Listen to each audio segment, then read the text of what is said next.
The quilts spread across Clara Jean's wagon bed looked like they'd been stitched by a blind woman in the dark, and the circle of fine ladies gathered at the Saturday market made no effort to hide their disdain. Clara felt the heat rise in her cheeks as Mrs. Pemberton held up one of her creations, a lopsided arrangement of mismatched fabrics that resembled nothing so much as a patchwork nightmare, and the laughter erupted like gunfire across the dusty Kingston, Nevada marketplace on that sweltering August morning in 1883. "My word, Clara, did you let your chickens walk across the fabric with ink on their feet before you started sewing?" Mrs. Pemberton's voice carried across the square, drawing more onlookers to witness Clara's humiliation. The other women, dressed in their finest town clothes despite the heat, clustered together like vultures over carrion, their fans fluttering as they exchanged knowing glances and barely concealed giggles. Clara Jean had spent 3 months on those quilts, working by candlelight after her days spent helping her father run their struggling dry goods store on the edge of town. Her mother had died 2 years prior, taking with her any knowledge of proper needlework she might have passed down to her only daughter. Clara had taught herself from a book with faded illustrations, squinting at the diagrams until her eyes ached, but the results spoke for themselves.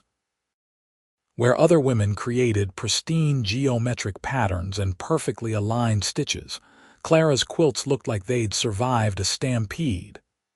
Perhaps she meant for them to be abstract art, another woman suggested, her tone dripping with false sweetness. "I hear they're doing such things back east now, making ugly things on purpose and calling it progress." Clara's hands trembled as she reached to gather her quilts back into the wagon. She was 22 years old, and in a town where most women her age had already married and started families, she remained painfully alone. Her father's store barely turned enough profit to keep them fed, and the quilts had represented her desperate attempt to earn extra money, to prove she had some value beyond her ability to measure out flour and count coins. Now even that small hope withered under the merciless Nevada sun and the equally merciless scrutiny of Kingston's society women. "I think I should just go," Clara murmured, her voice barely audible over the continuing commentary about her failed handiwork. She fought back tears, determined not to give these women the satisfaction of seeing her cry. Her plain cotton dress, faded from too many washings, seemed to announce her poverty to everyone watching. Even her honey-colored hair, pinned back in a simple style, lacked the elaborate curls and ribbons the other women sported. "Now hold on just a minute there." The voice cut through the mockery like a knife through butter, deep and commanding enough that the women's laughter died in their throats. Clara looked up to see a cowboy stepping forward from the crowd that had gathered to watch her humiliation. He was tall, broad-shouldered, with sun-darkened skin that spoke of long days on the range. His dark hair curled slightly beneath a weathered hat, and his eyes, an unusual shade of amber, fixed on her quilts with an intensity that made her breath catch. The cowboy reached past Mrs. Pemberton, who stepped back in surprise, and lifted the quilt she'd been mocking. He held it up to the light, examining it with a care and attention that seemed absurd given its obvious flaws. His clothes marked him as a working man: dusty denim pants, scuffed boots, a faded blue shirt with the sleeves rolled up to reveal forearms corded with muscle. A gun belt hung low on his hips, and everything about him spoke of capability and strength. "That's the one I'd keep forever," he said, his voice carrying clearly across the suddenly silent marketplace. "This one right here. See how she used this red piece? That's from a flour sack, common as dirt, but she placed it right there next to that scrap of blue calico, and suddenly it looks like sunset over the mountains. And these stitches here, They're not trying to be invisible like everyone else does. They're honest. They show the work that went into it, the time and care. Mrs. Pemberton's mouth fell open, and Clara stared at the cowboy as if he'd sprouted wings. No one had ever looked at her work that way.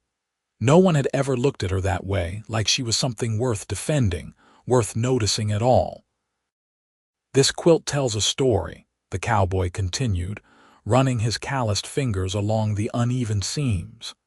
"See this patch here? Looks like it might have come from a work shirt.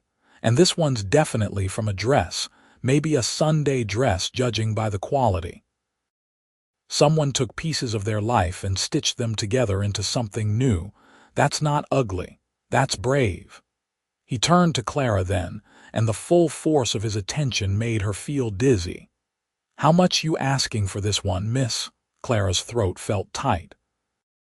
I was thinking $2, but I don't expect I'll give you 5. He reached into his pocket and pulled out a worn leather wallet. "If you'll tell me about the pieces, where they came from. I like knowing the stories behind things." "Sir, you cannot be serious, Mrs." Pemberton interjected, her face flushed with indignation. "That quilt is clearly the work of an amateur. You could buy a proper quilt from any of us for that price, something that wouldn't embarrass you to display in your home."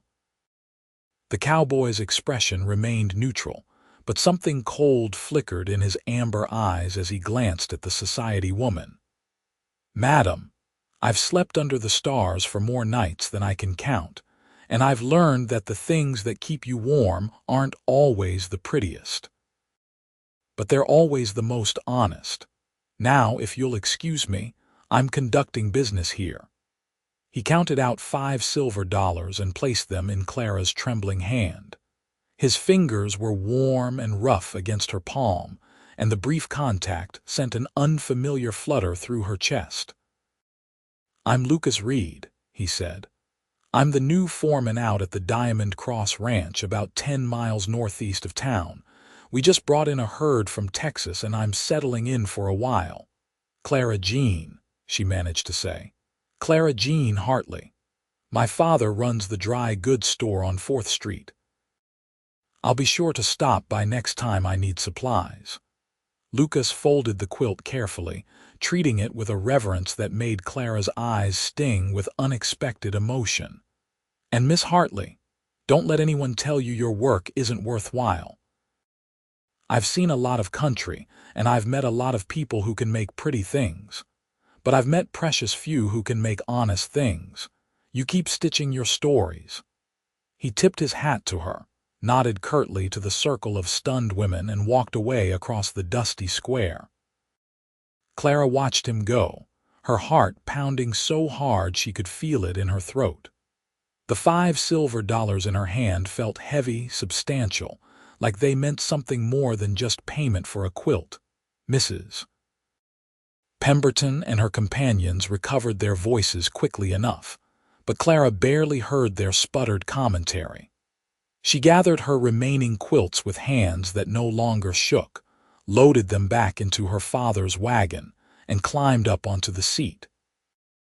As she guided the old mare through Kingston streets toward home, she found herself replaying every word Lucas Reed had said.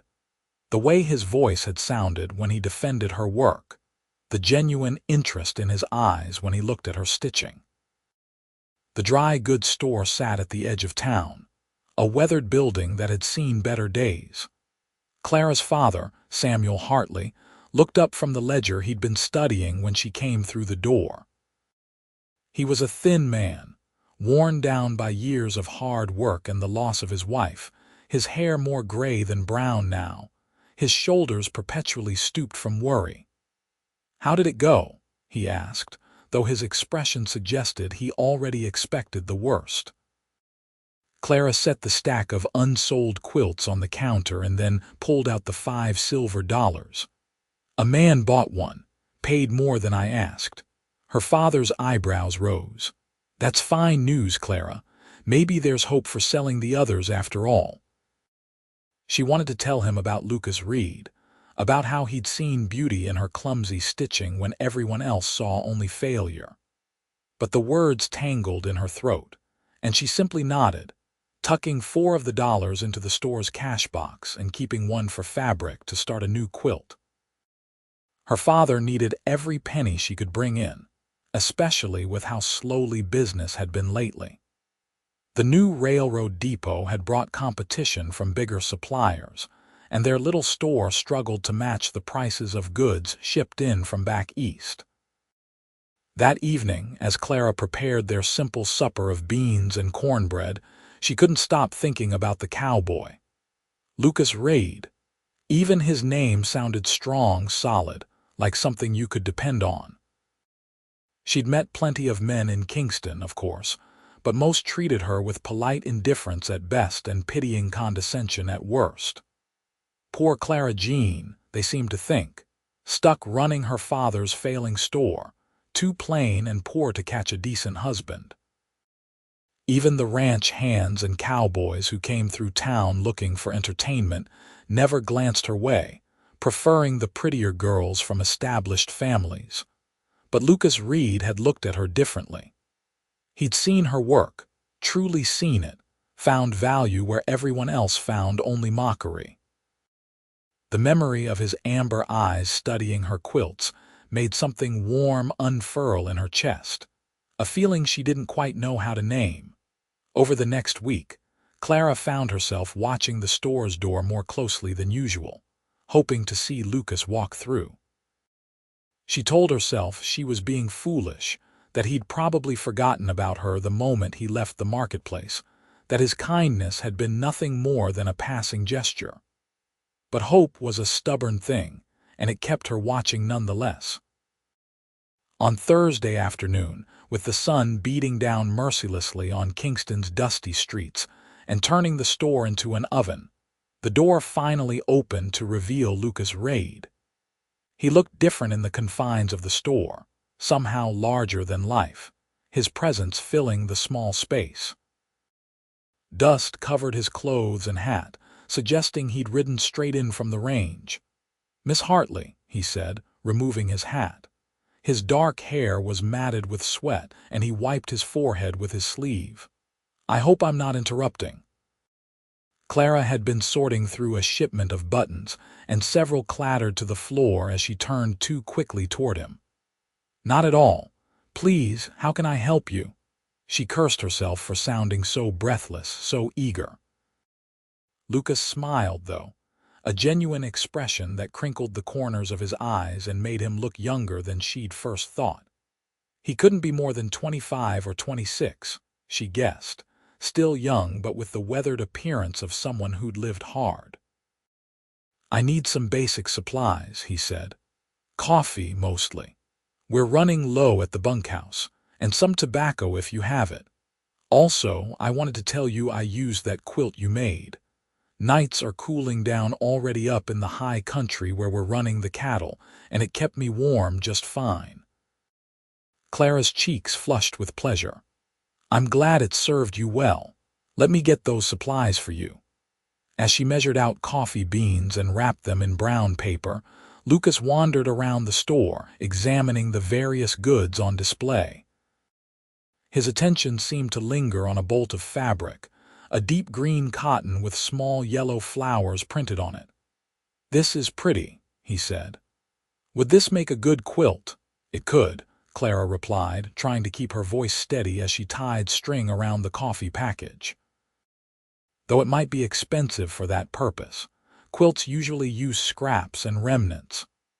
"What if someone wanted to buy fabric special, though, just to see what you could do with nice materials instead of leftovers?" Clara's hand stilled. She looked up at Lucas, searching his face for mockery but finding only honest curiosity. "I suppose they could do that if they wanted to waste their money on my amateur skills." "Stop that," Lucas said, but his tone was gentle rather than harsh. "I meant what I said at the market.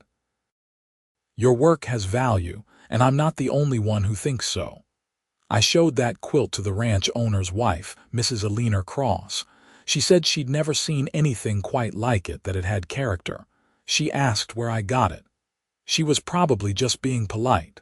Mrs. Cross doesn't do polite.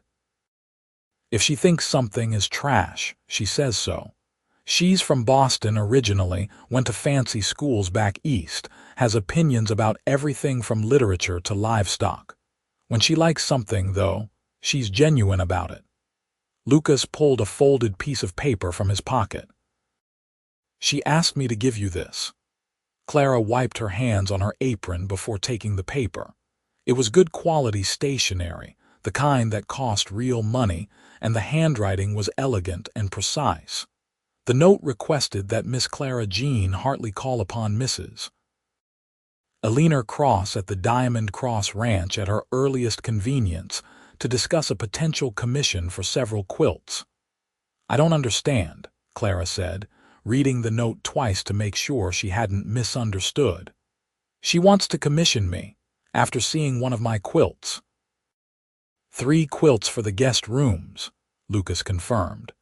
She's planning to host her sister and her family from back east this winter, and she wants the rooms to have what she called authentic Western character. She thinks your quilts would be perfect. Clara's mind raced with possibilities. A commission like that could bring in real money, enough to help her father pay down some of his debts, maybe even order new stock for the store. But more than the money, the validation made her heart soar. Someone wanted her work.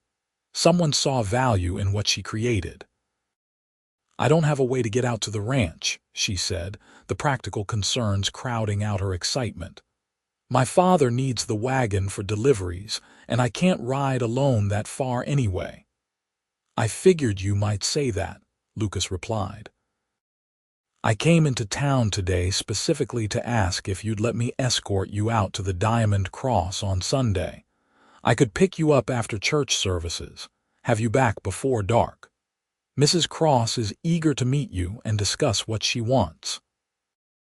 The prospect of spending several hours in Lucas Reed's company made Clara's pulse quicken, but she forced herself to remain calm. That would be very kind of you. I should bring fabric samples, I suppose, to show her what colors and patterns are available. Bring whatever you think is best. And Miss Hartley, Lucas's amber eyes held hers with an intensity that made her breath catch. I'm looking forward to Sunday. Getting to know you better, I mean, if that's all right with you. Clara felt like she might float right up off the floor. That would be very all right with me. Lucas paid for his supplies, and as he left the store, Clara noticed her father watching from where he'd been restocking shelves in the back corner. Samuel Hartley's expression was thoughtful, almost hopeful, and when Lucas was gone, he approached his daughter with a gentle smile. He seems like a decent man, Samuel said carefully. Respectful. Hard-working from what I hear around town. The Diamond Cross has a good reputation, treats their people fair. Papa, he's just being kind about the quilts, Clara protested, but her father shook his head. A man doesn't look at a woman the way he looked at you if he's just interested in quilts. I've been worried about you, Clara. Worried you'd end up alone because of me, because you've been taking care of me instead of living your own life. If this young man sees what I see in you, well, that's the first good news I've had in a long while. Clara hugged her father, feeling tears prick at her eyes. Don't marry me off just yet. He probably feels sorry for me after what happened at the market. But she didn't believe that, not really. The way Lucas had looked at her quilts, the care he'd taken to bring her Mrs. Cross's note, the eagerness in his voice when he'd asked to escort her to the ranch, all of it suggested something more than pity. Something that made her heart race, and her imagination run wild with possibilities she'd long ago convinced herself to stop dreaming about. Sunday morning dawned clear and hot, with the promise of another scorching Nevada day ahead. Clara attended services at Kingston's small wooden church, barely hearing Reverend Thompson's sermon about patience and faith. Her mind kept wandering to the afternoon ahead, to Lucas Reed and the Diamond Cross Ranch, and the possibility of selling her quilts to someone who actually wanted them. She'd spent the previous evening pressing her best dress, a simple blue cotton that had belonged to her mother. It was several years out of fashion by Eastern standards, but it was clean and neat, and it brought out the color of her eyes. She'd washed her hair with precious rose, scented soap she'd been saving, and she'd practiced 20 different ways of pinning it up, before settling on a simple arrangement that looked somewhat elegant without being too fussy. When Lucas arrived at the store at noon, Clara was waiting with a carpet bag full of fabric samples and her heart hammering against her ribs. He'd cleaned up since she'd seen him last, his clothes brushed free of dust, his jaw freshly shaved. He looked impossibly handsome in the bright sunlight, and when he smiled at her, Clara felt her knees go weak. "You look beautiful," Lucas said simply, and the genuine appreciation in his voice made all her fussing over her appearance feel worthwhile. "Thank you," she managed. "You look very nice yourself." Lucas had brought a buggy rather than riding horseback, a thoughtful gesture that saved Clara from the embarrassment of admitting she'd never been particularly good with horses. He helped her up onto the seat with a hand that lingered on hers just a moment longer than strictly necessary. And then they were off, rolling out of Kingston onto the dusty road that led northeast into the hills. The Diamond Cross Ranch occupied prime grazing land in the foothills, where springs provided reliable water, even in the driest months. As they drove, Lucas pointed out landmarks and told her about the ranch, how the Cross family had established it 15 years ago, how they'd built it from nothing into one of the most successful cattle operations in northern Nevada. He spoke with pride about his work there, his plans for improving the herd, his respect for the Crosses as fair employers who treated their workers with dignity. "I worked a lot of ranches before this one," Lucas said as the buggy bounced along the rutted road. "Spent time in Texas, Colorado, even up in Montana for a while. Some places treat cowboys like they're disposable, work you half to death for nothing wages and toss you out when you're used up. The Diamond Cross isn't like that. They pay fair, the food's good, and they actually listen when you have ideas about how to do things better." "How did you end up in Nevada?" Clara asked, genuinely curious. She'd lived in Kingston her whole life, and the idea of traveling across multiple territories seemed impossibly adventurous. Lucas was quiet for a moment, his hands steady on the reins as he guided the horse around a rocky patch in the road. "I was looking for something," he finally said. "My parents died when I was 16, cholera outbreak in the little Texas town where we lived. I didn't have any other family, so I started drifting, working ranches, saving what money I could. For a long time, I thought I was looking for a place that felt like home. But I realize now I was looking for people, for a place where I mattered to someone beyond just the work I could do." The vulnerability in his voice touched something deep in Clara's chest. "Have you found it? That place where you matter?" "I'm starting to think maybe I have," Lucas said, and the way he looked at her when he said it made Clara's breath hitch. "Kingston feels different than other towns I've been through. The Diamond Cross feels different than other ranches, and meeting you, Clara, that felt different too. Like maybe I was meant to end up here." Clara didn't know what to say to that, so she simply smiled and let herself enjoy the warmth spreading through her chest. The landscape rolled past, sagebrush and scrub pine giving way to grassland as they climbed into the foothills. Hawks circled overhead, and in the distance, cattle dotted the hillsides like dark moving shadows. The ranch house came into view as they crested a rise, a sprawling structure of wood and stone that looked solid and permanent against the harsh landscape. Outbuildings clustered around it, barns and bunkhouses and corrals where horses moved restlessly in the midday heat. It was larger than Clara had expected, prosperous-looking, the kind of place that spoke of success and careful management. Mrs. Eleanor Cross met them on the wide front porch, a tall woman in her early 40s with gray streaked hair, pinned in an elaborate style and sharp, intelligent eyes that seemed to take in everything at once. She wore a practical divided riding skirt and a white blouse, and her handshake when she greeted Clara was firm and confident. "Miss Hartley, thank you so much for making the journey out here," Mrs. Cross said warmly. "Lucas has told me all about your remarkable quilts, and I've been absolutely fascinated to see the one he purchased. Please, come inside out of this dreadful heat. I've had cook prepare lemonade and some refreshments." The inside of the ranch house was surprisingly elegant, furnished with pieces that must have cost a fortune to ship from back east. But it also felt lived in and comfortable, not like a museum. Mrs. Cross led them to a parlor where Lucas's quilt was spread across the back of a sofa, and Clara felt a surge of pride seeing it displayed so prominently. "You see the way she's used these different textures," Mrs. Cross said to Clara, gesturing at the quilt. "Most quilters strive for uniformity, matching patterns and consistent sizing, but your work embraces variation. Each square tells its own small story, yet together they create a narrative about resourcefulness and creativity. It's quite remarkable, really. Very reminiscent of some of the folk art I've seen in museums back in Boston." Clara felt overwhelmed by the praise, unsure how to respond to someone comparing her amateur sewing to museum art. "I mostly just used what scraps I had available," she admitted. "I couldn't afford to buy new fabric specifically for quilting." "And that constraint forced innovation," Mrs. Cross said approvingly.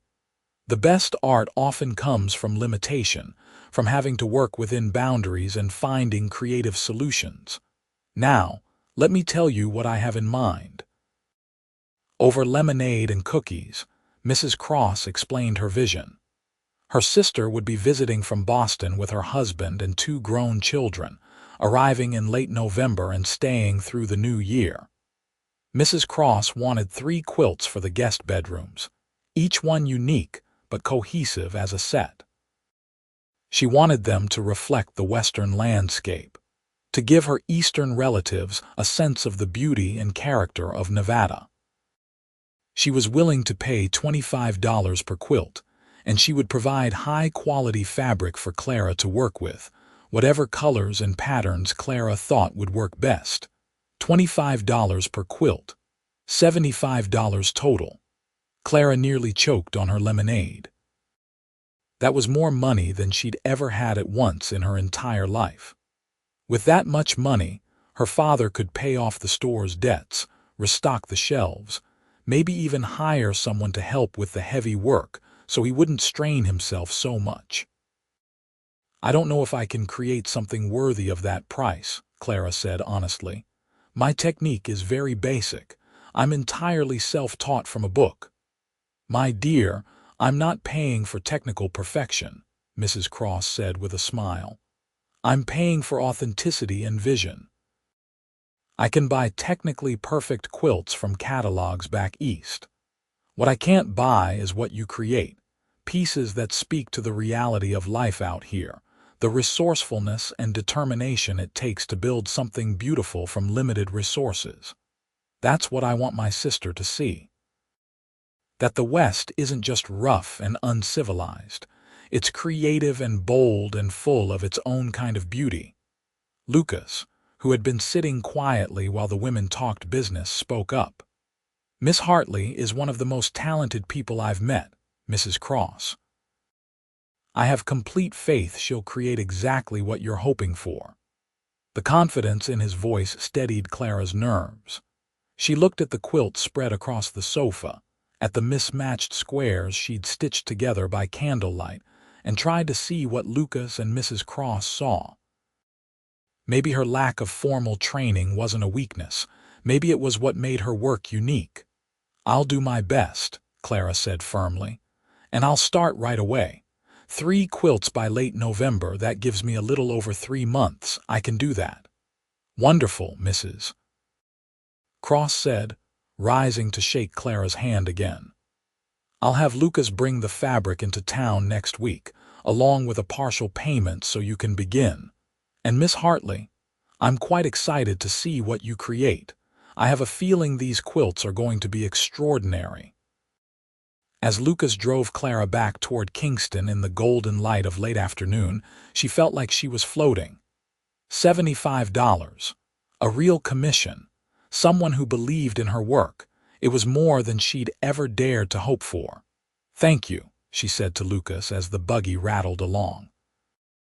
"Thank you for showing Mrs. Cross my quilt, for bringing me her note, for believing in me when everyone else was laughing."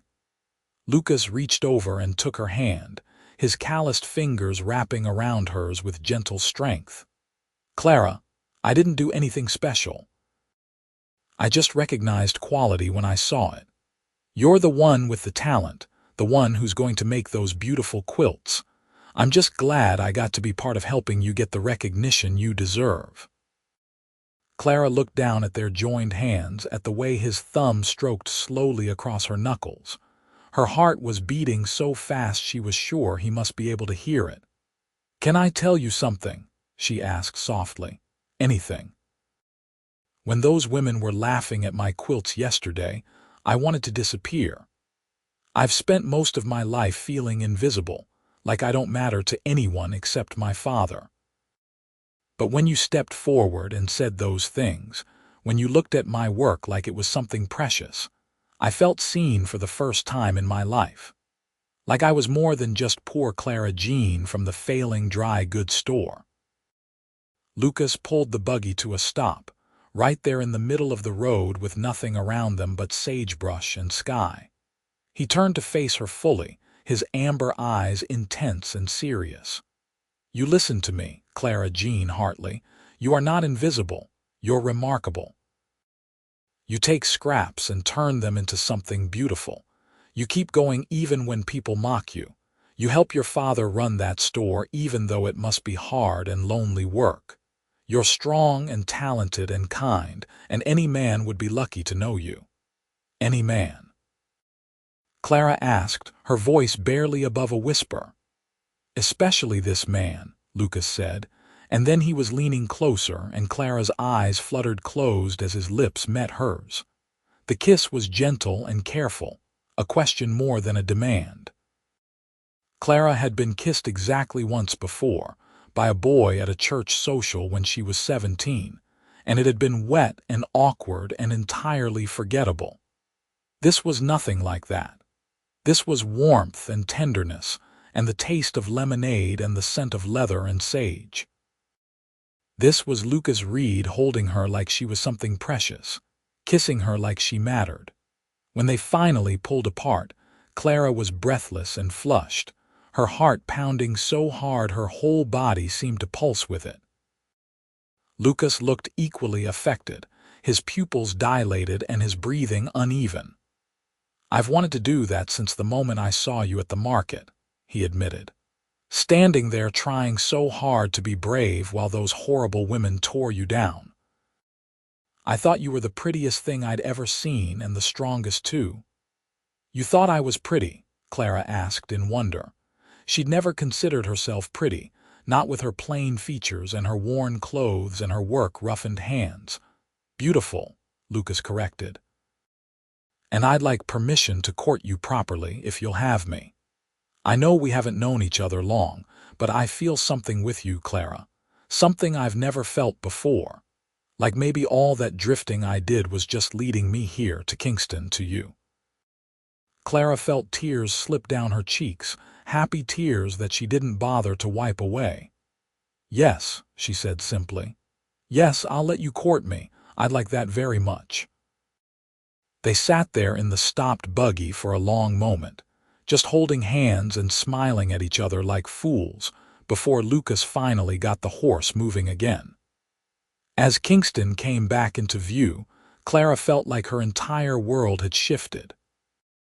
A week ago, She'd been invisible, hopeless, resigned to a life of quiet obscurity. Now she had a commission worth $75, and she had Lucas Reed looking at her like she hung the moon and stars. Over the following weeks, Clara threw herself into work on the quilts with an energy and passion she'd never felt before. Lucas brought the fabric Mrs. Cross had selected, bolts of beautiful cotton in colors that reminded Clara of the Nevada landscape.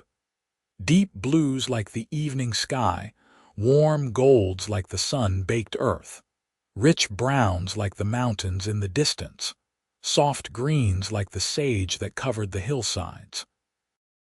Clara spent hours planning the designs, sketching patterns, cutting and arranging pieces until they felt right. Lucas came into town whenever he could, sometimes with legitimate errands for the ranch, but often just to see Clara. They took walks in the evening when the heat broke, strolling along Kingston's dusty streets while they talked about everything and nothing. Clara learned about Lucas's childhood in Texas, about his parents who'd run a small farm and taught him the value of honest work. She learned about his years of drifting, the ranches he'd worked, the places he'd seen. She learned that he loved horses but was afraid of snakes, that he could play the harmonica but couldn't carry a tune when singing, that he dreamed of someday owning a small ranch of his own where he could raise good cattle and good kids. Lucas learned about Clara's life too, about growing up in Kingston, about her mother's death and how it had changed everything. He learned about her struggles to keep the store running while her father's health slowly declined, about the loneliness of being the town's spinster at 22, about her desperate hope that her quilting might provide a way forward.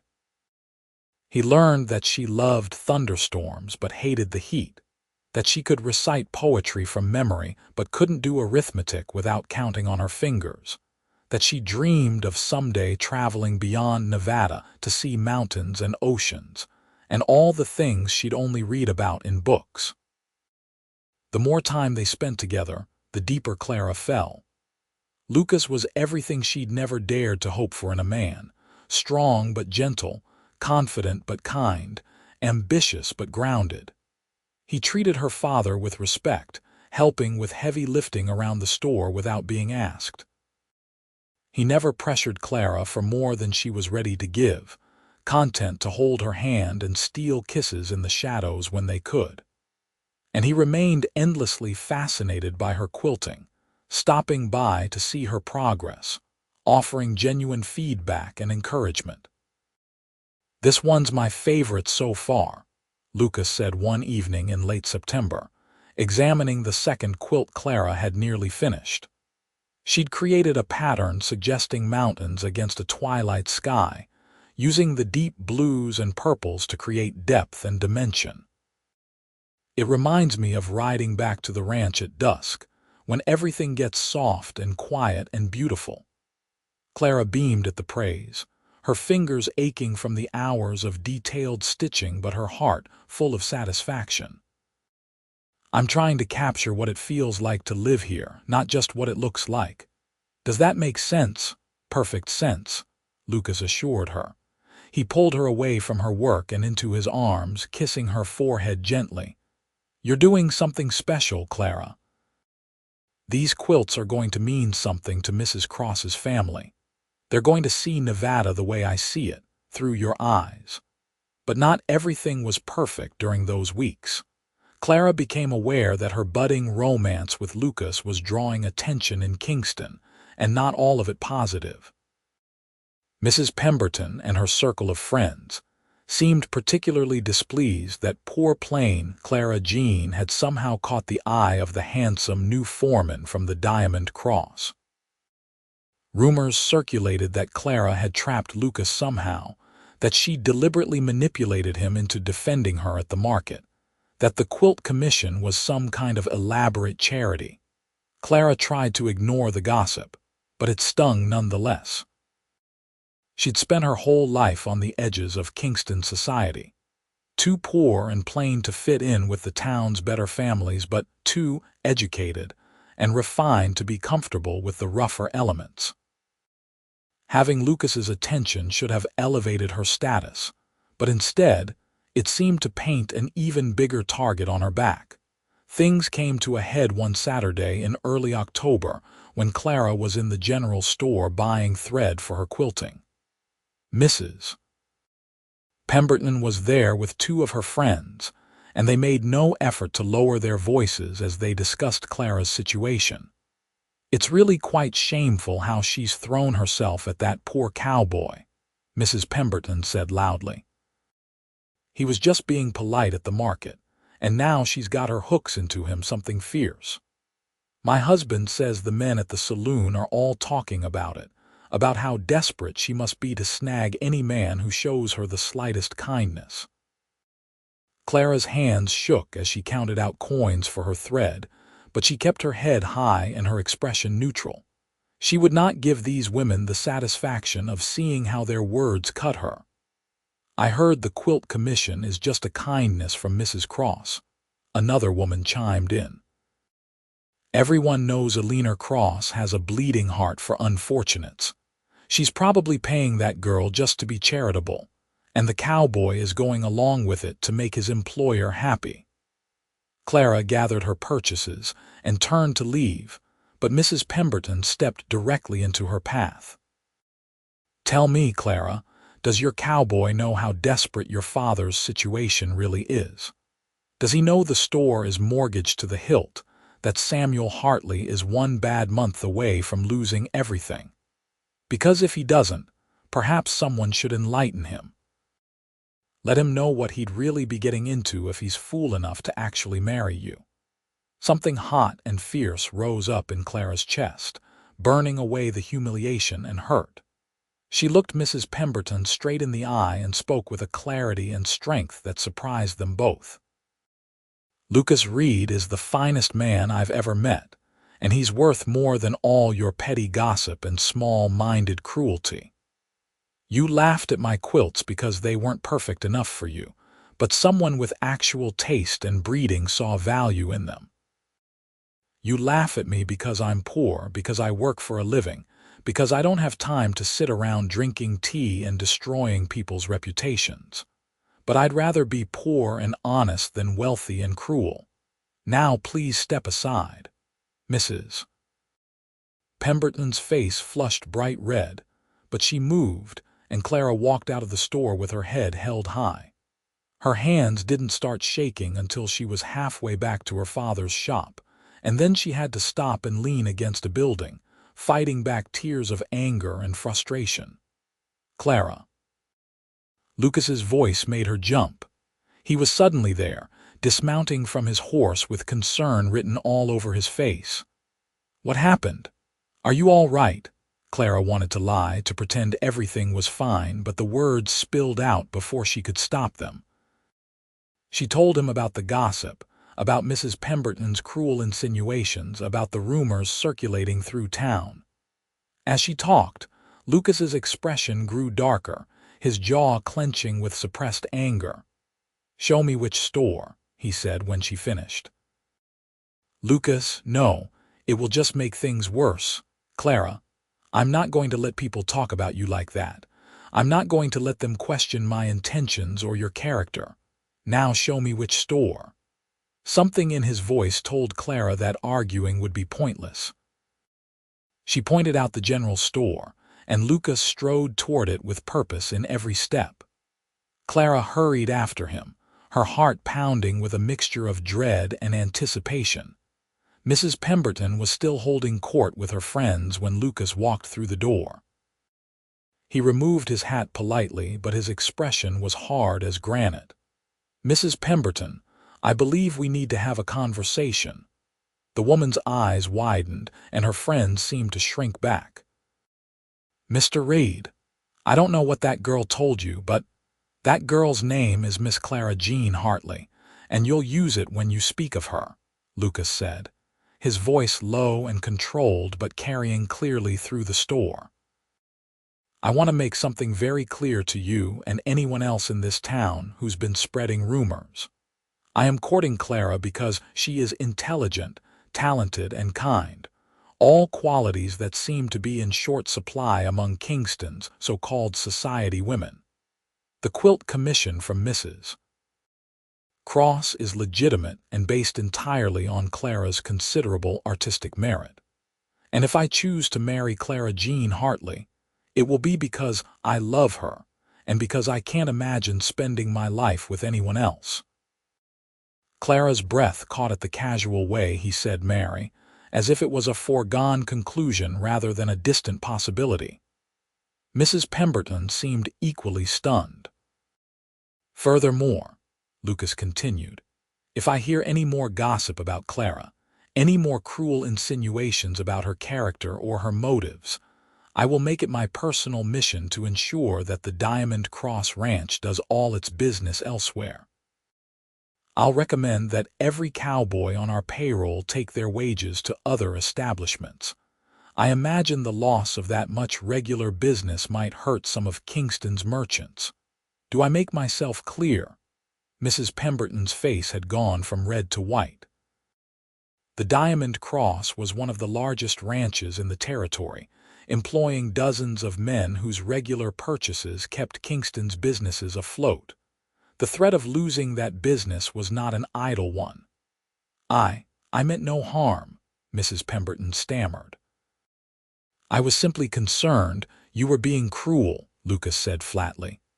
There's a difference between concern and cruelty, madam, and you crossed that line a long time ago. Now I'll bid you good day. He put his hat back on, offered his arm to Clara, and escorted her out of the store. Clara felt like she was walking on air, floating somewhere above her own body. Lucas had defended her again, but more than that, he talked about marrying her like it was something real, something certain. Lucas, she said when they were back outside, did you mean that? About marrying me? He stopped walking and turned to face her, his amber eyes blazing with intensity. Every word. I know we haven't been courting long, but I've never been more sure of anything in my life. You're who I want, Clara. You're who I've been looking for all those years of drifting. I love you. I think I started falling in love with you the moment I saw you standing in that market, refusing to cry even though those women were tearing you apart. Clara felt tears streaming down her face, but these were happy tears, joyful tears. I love you too, she whispered. I didn't even know I could feel this way about someone. It's like you reached into my life and turned on a light I didn't know was there. Lucas kissed her right there on Kingston's Main Street in the middle of the afternoon, and Clara didn't care who saw or what they thought. She kissed him back with all the love and hope and fierce joy burning in her chest, with all the gratitude for a man who saw her value when no one else did. When they finally broke apart, Lucas was grinning like a fool. I want to do this right, he said. I want to talk to your father, get his blessing, and I need to save up some money enough to get us started properly. I'm hoping to buy some land near the Diamond Cross, start my own small operation. Mr. Cross has already said he'd help me get established, sell me some breeding stock at a fair price. It won't be much at first, but it would be ours. I don't need much, Clara said honestly. I just need you, and maybe a little room where I can keep working on my quilts. You can have a whole room dedicated to your quilting, Lucas promised. And we'll build it together, Clara. A life, a home, a future. Everything we both deserve. The next few weeks passed in a blur of happiness and hard work. Clara finished the 3 quilts for Mrs. Cross, pouring all her love and hope and dreams into every stitch. The final products were the best work she'd ever done, capturing the beauty and character of Nevada's landscape in fabric and thread. When Lucas delivered them to the ranch, Mrs. Cross was so delighted that she paid Clara a bonus and immediately commissioned 2 more quilts for her own use.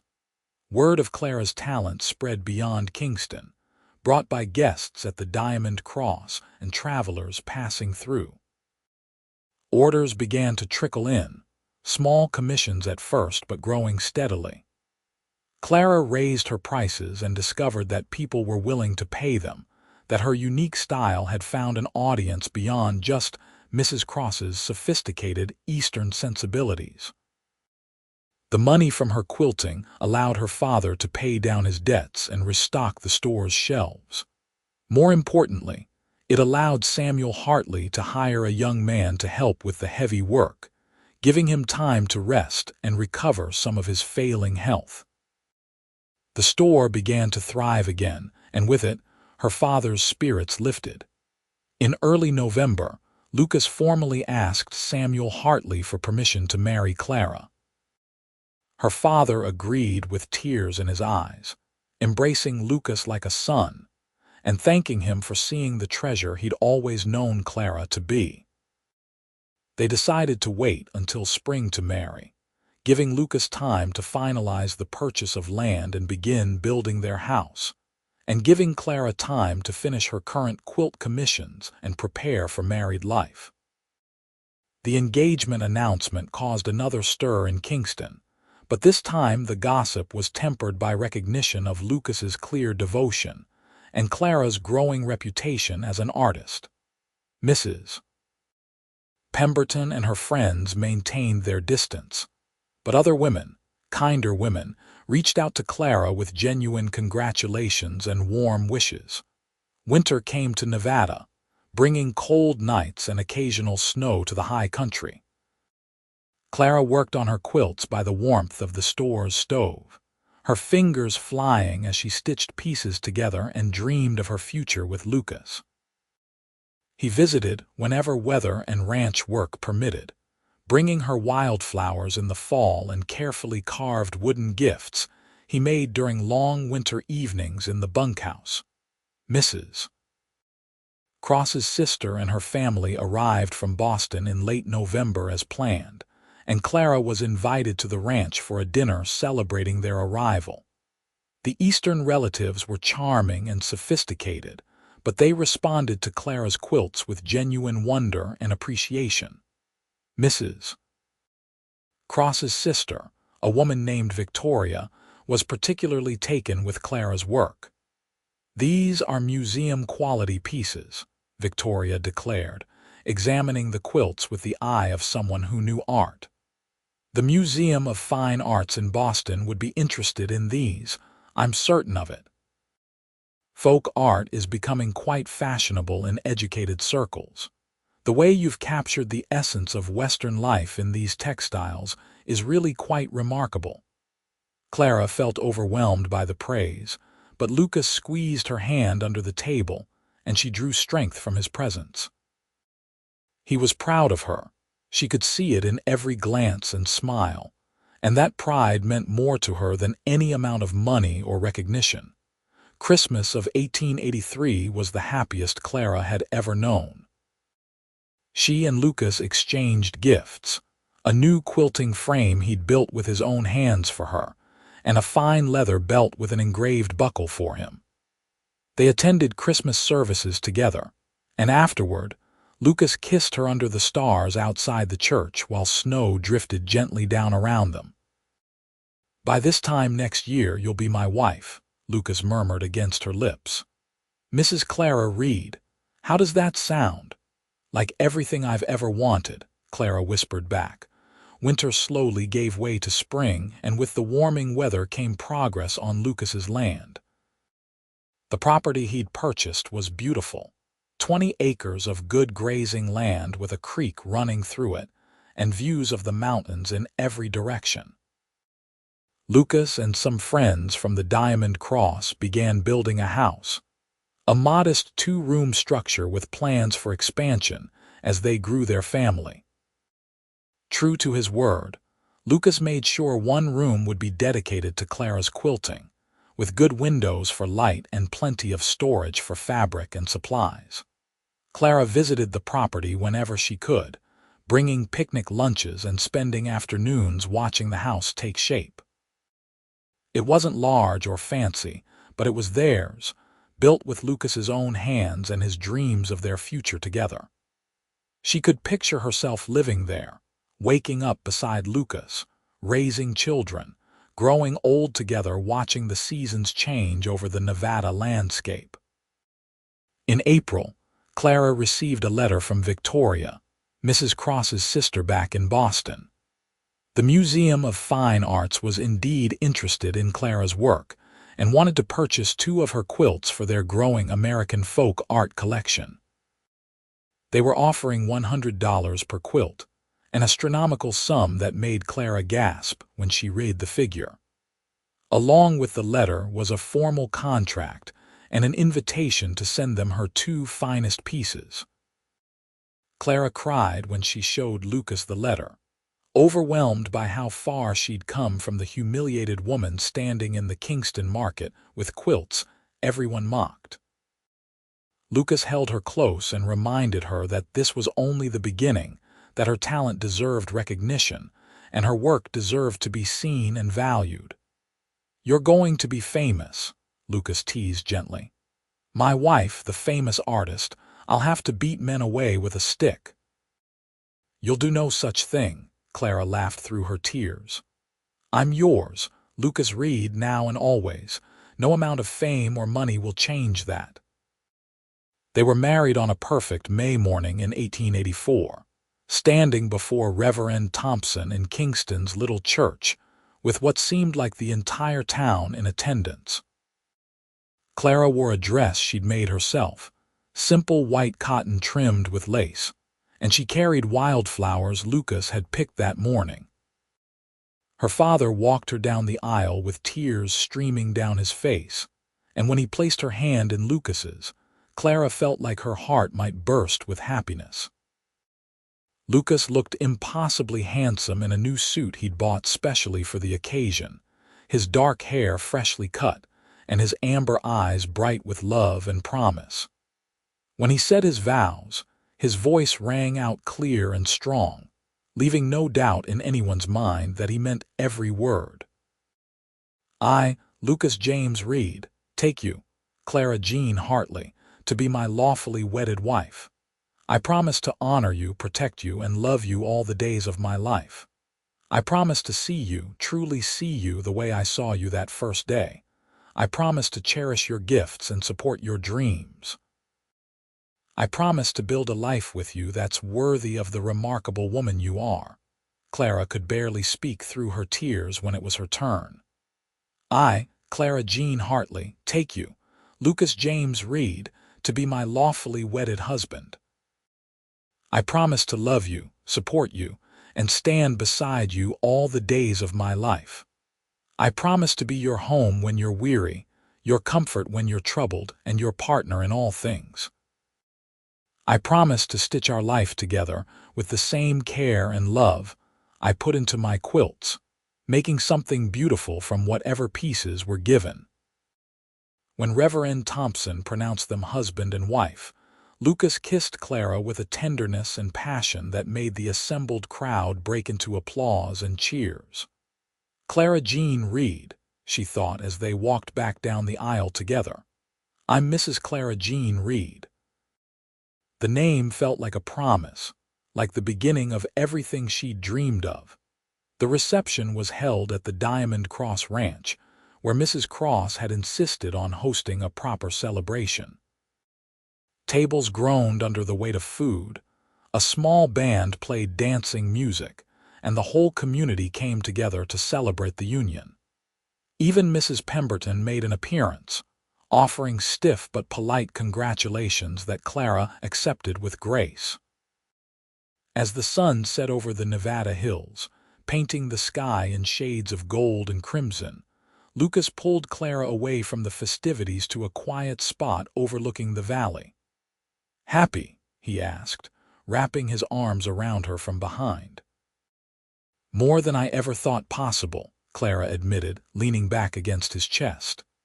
"A year ago I was nobody. Poor, invisible Clara Jean with her terrible quilts and no prospects. Now I'm your wife, I'm an artist with work in museums. I have more commissions than I can fill." Sometimes I worry I'm going to wake up and discover this was all a dream." "It's real," Lucas assured her, kissing the top of her head. "And it's only going to get better. We're going to build something amazing together, Clara. A ranch, a family, a life. And someday, when we're old and gray, we'll sit on our porch and watch our grandchildren play, and we'll remember this moment right here. The moment when everything we dreamed of was just beginning." Clara turned in his arms to face him, reaching up to cup his face in her hands. "Thank you," she said softly. "Thank you for seeing me when I was invisible. Thank you for defending me when everyone was laughing. Thank you for loving me when I didn't even know I was worth loving." "You've always been worth loving," Lucas said firmly. "I just got lucky enough to be the one who recognized it first. Now come on, Mrs. Reed. Let's go back to the party. We have a lot of celebrating to do." They danced until the stars came out, surrounded by friends and well-wishers, and when the evening finally ended, Lucas carried Clara over the threshold of their new home with the kind of gentle strength that had first drawn her to him. The house was small and simple, but Clara had filled it with quilts and curtains she'd made, transforming the raw wood structure into something warm and welcoming. Their wedding night was tender and sweet, full of nervous laughter and whispered promises. Lucas was patient and gentle, making sure Clara felt safe and loved as they learned each other in ways they'd never been able to before. When they finally fell asleep wrapped in each other's arms, Clara felt more complete than she'd ever imagined possible. The early years of their marriage were busy and full of purpose. Lucas worked hard to build up their small ranch, starting with a dozen head of cattle and gradually expanding as profits allowed. Mr. Cross made good on his promise to help, selling Lucas quality breeding stock and offering advice drawn from years of experience. Clara continued her quilting, her reputation growing as word of her work spread throughout Nevada and beyond. She sold pieces to museums and private collectors, and she began teaching quilting workshops to other women in Kingston, passing on her hard-won skills. The store her father ran continued to thrive, especially after Clara convinced Samuel to start carrying her quilts on consignment. Travelers passing through Kingston often stopped to purchase one of Clara's pieces, attracted by the unique style and authentic Western character. The quilts became something of a local attraction, and Kingston's reputation as a town with cultural sophistication began to grow. In the spring of 1885, Clara discovered she was pregnant. The news filled her and Lucas with joy and a touch of nervous anticipation. Lucas became even more protective of her, insisting she rest more and work less, though Clara laughed at his hovering. She continued quilting throughout her pregnancy, finding the rhythmic motion of needle and thread soothing as her body changed and grew. Their daughter was born in December of 1885, arriving during a cold snap that covered the Nevada hills with snow. They named her Eleanor Grace Reid, Eleanor after Mrs. Cross, who had given Clara her first real commission, and Grace because that's what Lucas said Clara had brought into his life. Little Ellie had her mother's honey-colored hair and her father's amber eyes, and from the moment she entered the world, she had both her parents wrapped completely around her tiny fingers. Clara discovered that motherhood and artistry could coexist, though it required creativity and patience. She quilted during Ellie's naps, often with the baby sleeping in a basket beside her work table, and she found that being a mother added new depth to her understanding of how to stitch a life together from disparate pieces. Her quilts from this period reflected her joy and occasional exhaustion, incorporating baby-sized pieces and softer colors that spoke to the tenderness of new motherhood. Lucas proved to be a devoted father, spending every spare moment with his daughter. He'd come in from working the ranch with dirt on his boots and love in his eyes, scooping Ellie up and dancing her around the kitchen while Clara prepared supper.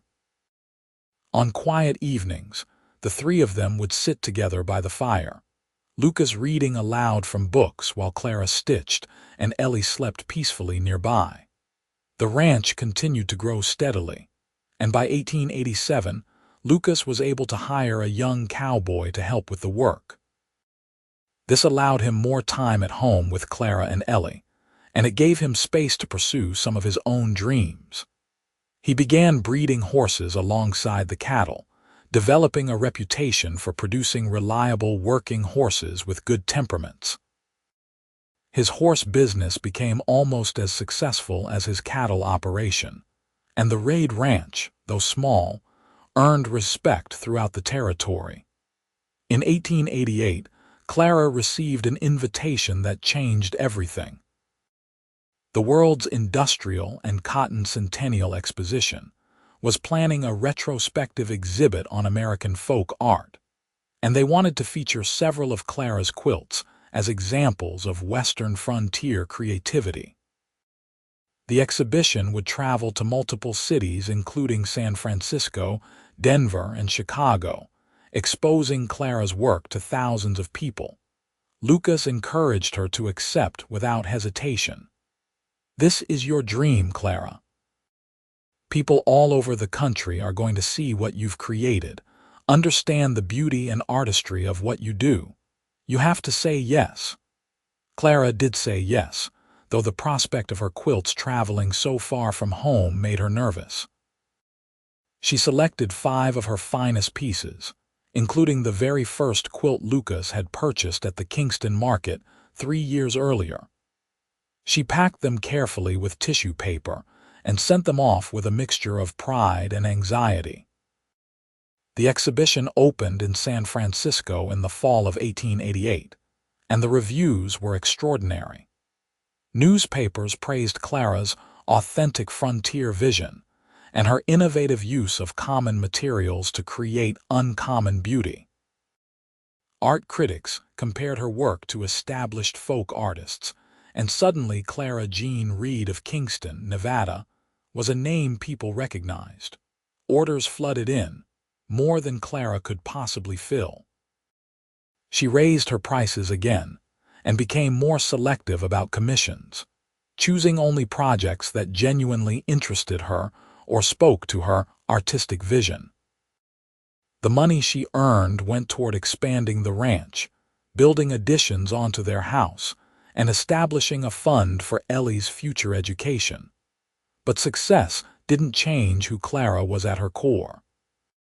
She still attended services at Kingston's little church every Sunday, still helped her father run the store when needed, still made time to teach quilting to women who wanted to learn.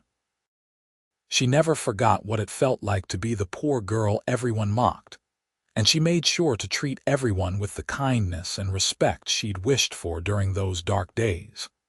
In 1890, their son was born, a robust boy they named Samuel James Reed after Clara's father and Lucas's middle name.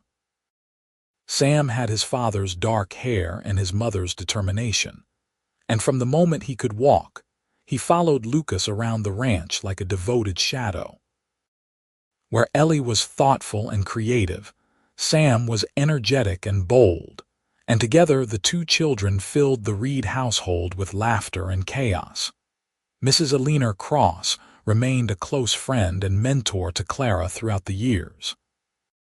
She continued to commission quilts regularly, and she introduced Clara to other wealthy patrons who appreciated fine craftsmanship. But more than that, she treated Clara as an equal, inviting her to social gatherings at the Diamond Cross and engaging her in conversations about art, literature, and the changing world beyond Nevada. The friendship between the sophisticated Boston-bred rancher's wife and the self-taught frontier quilter became legendary in Kingston, an example of how genuine respect and shared interests could bridge social divides.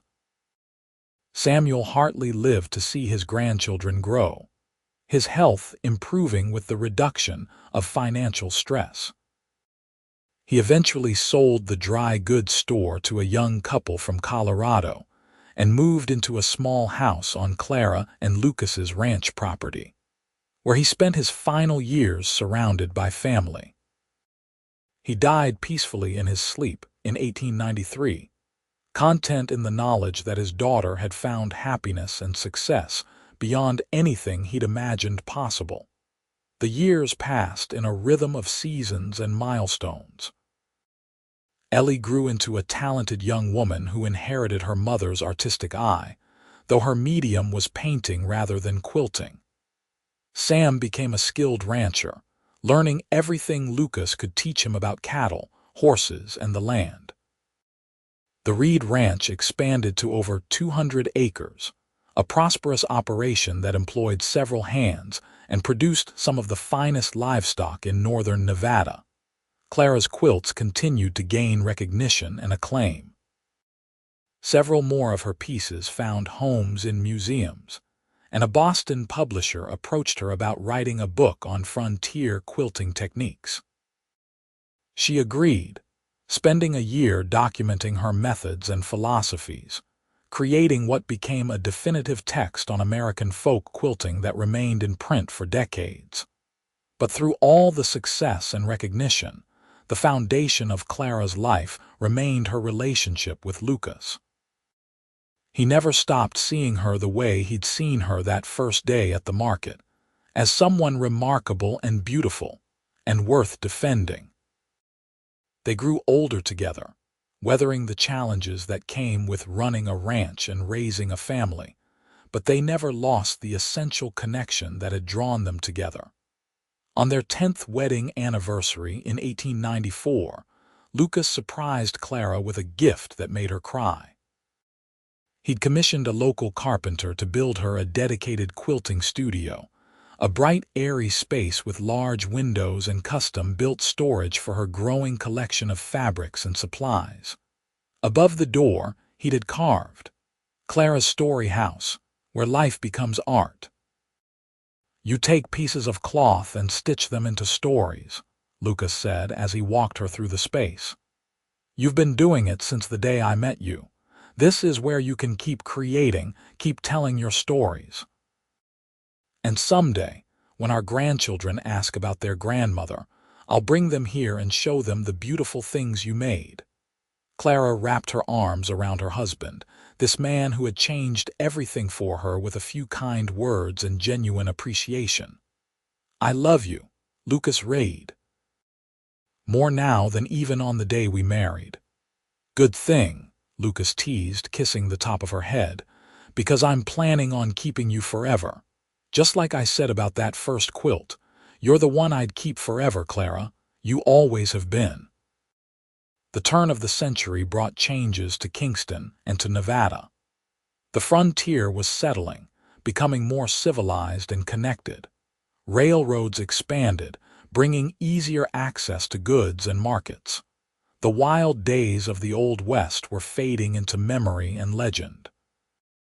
But the Reed Ranch thrived through the changes, adapting and growing with the times. Ellie married a lawyer from Carson City in 1905, a good man who respected her artistic ambitions and supported her painting career. Sam took over primary management of the ranch in 1907, implementing new techniques and technologies while maintaining the core values Lucas had instilled. Both children gave Clara and Lucas grandchildren, filling their later years with the joy of watching a new generation grow. Clara continued quilting well into her 60s, her hands remaining steady and sure even as her hair turned gray, and her face lined with the marks of a life well lived.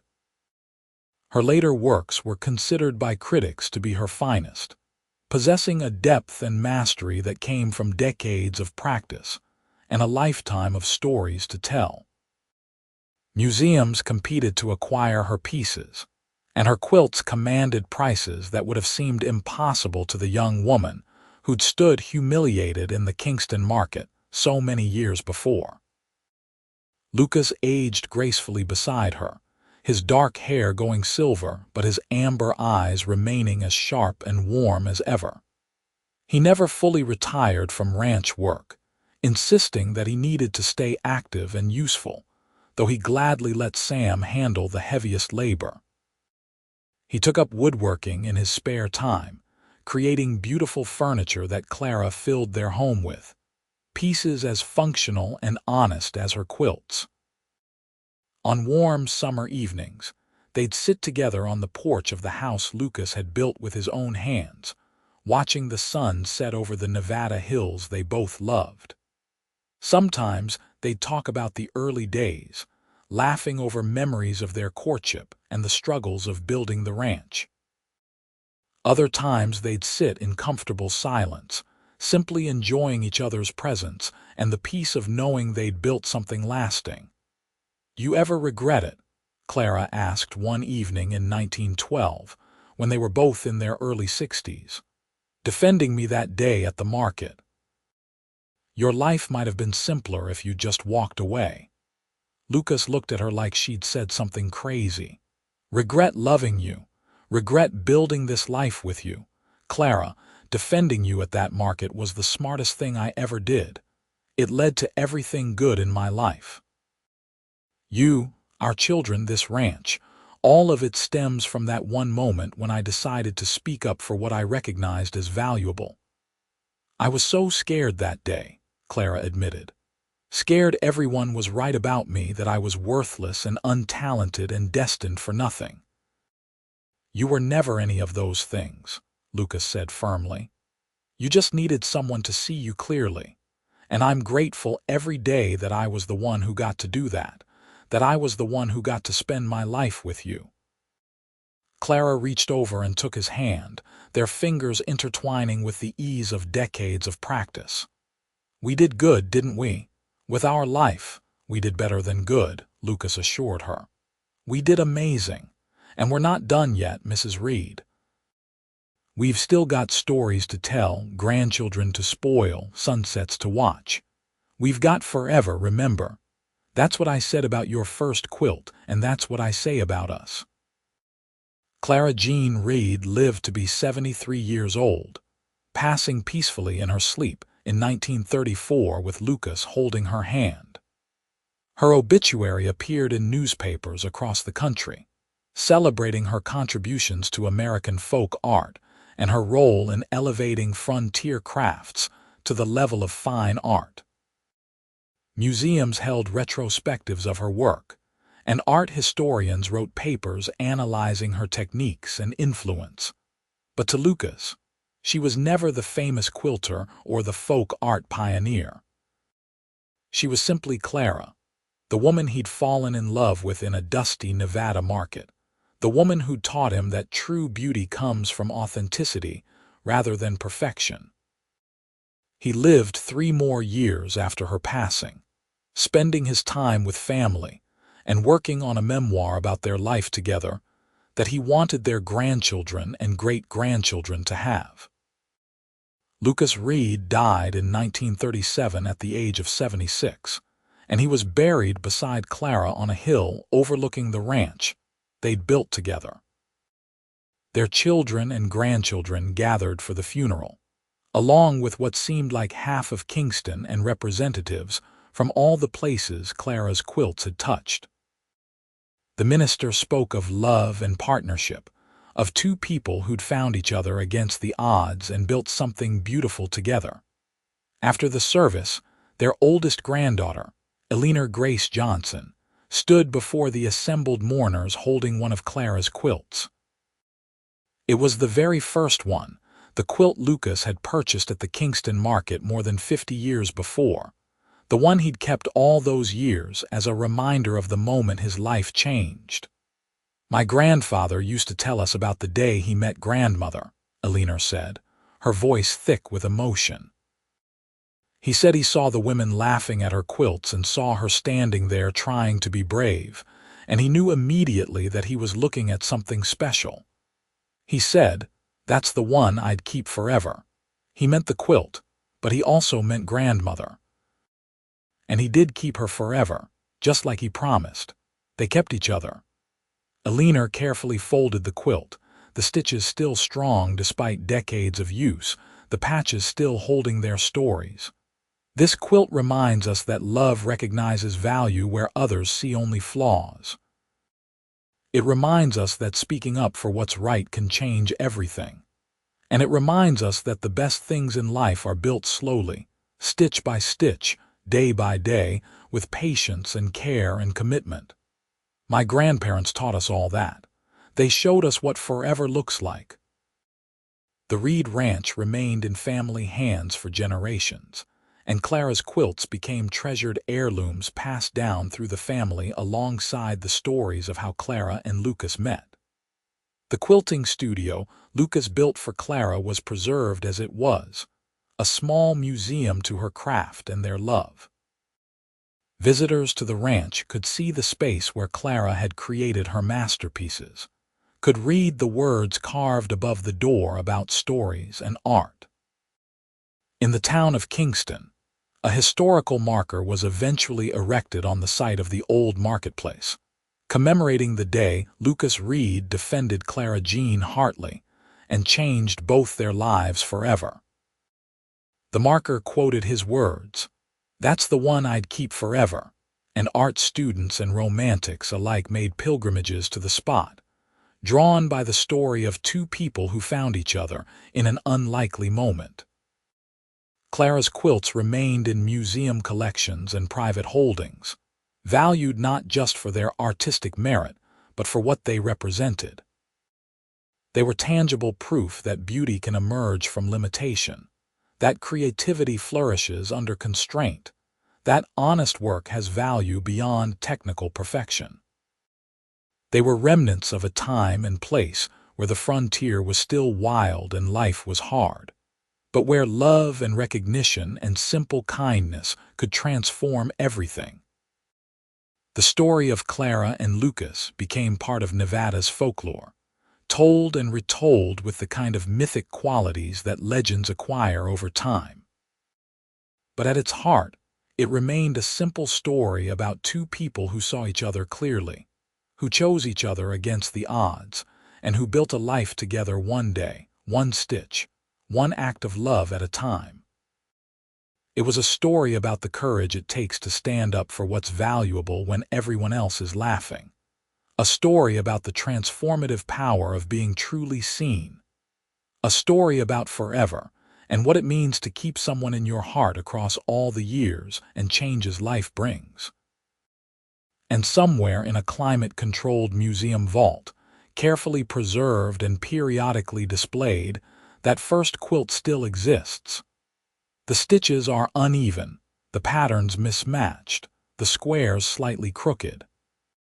But when you look at it closely, really look at it the way Lucas Reed looked at it that long ago day in Kingston, you can see what he saw. The care in every stitch, the story in every scrap, the hope woven into every seam. The hands that made it, the life it represented, the love it eventually created.